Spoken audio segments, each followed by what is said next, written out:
El ejercicio pretende determinar cuál era la amplitud del colectivo vinculado pues a un monasterio, teniendo en cuenta una ley de superficies que se satisfacía entre el patio interior de un claustro y la superficie cubierta del claustro, de forma que ambas eran iguales.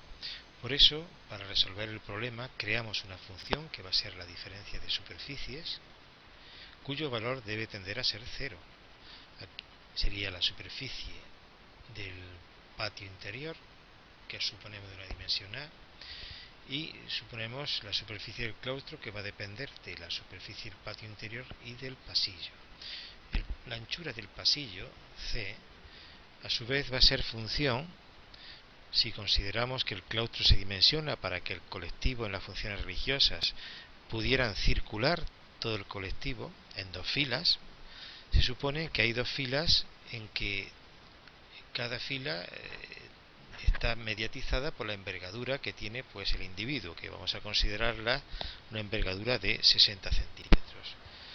Si estos están separados a su vez una distancia P entre sí interiormente y de las paredes del claustro una distancia P, tendríamos que la anchura del claustro tendría que ser este valor en función de estos parámetros. Ya digo, P, distancia interior entre las filas, y P, distancia externa entre las filas a paredes. En función de esto, lógicamente, la amplitud, la anchura que va a tener el patio interior debe ser función del número de monjes. Aquí se ha determinado esta función. Podemos observar entonces que en función de estos valores, si nosotros simulamos, cambiando el valor del número de monjes,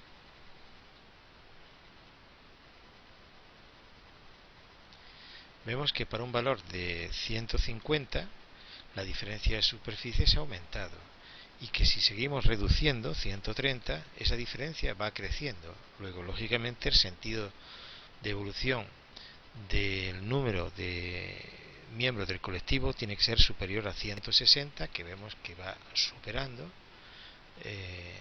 va reduciéndose esta distancia, esa diferencia de superficies, o bien 170, que llega prácticamente a ser nula.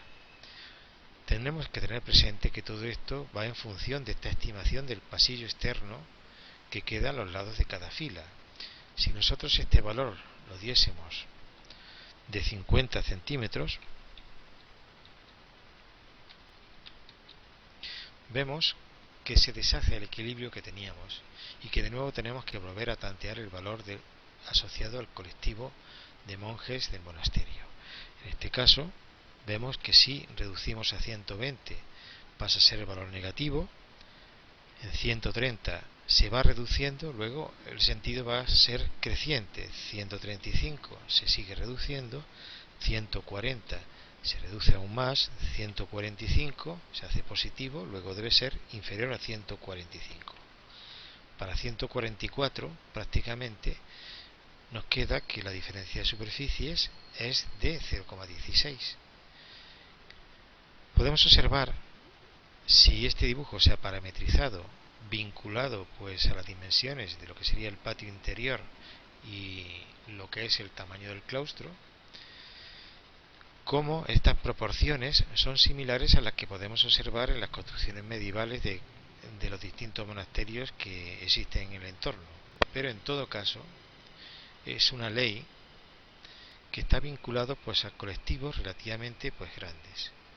Esa igualdad de superficies nunca se cumpliría si estamos hablando de colectivos que estén por debajo de los 144 miembros.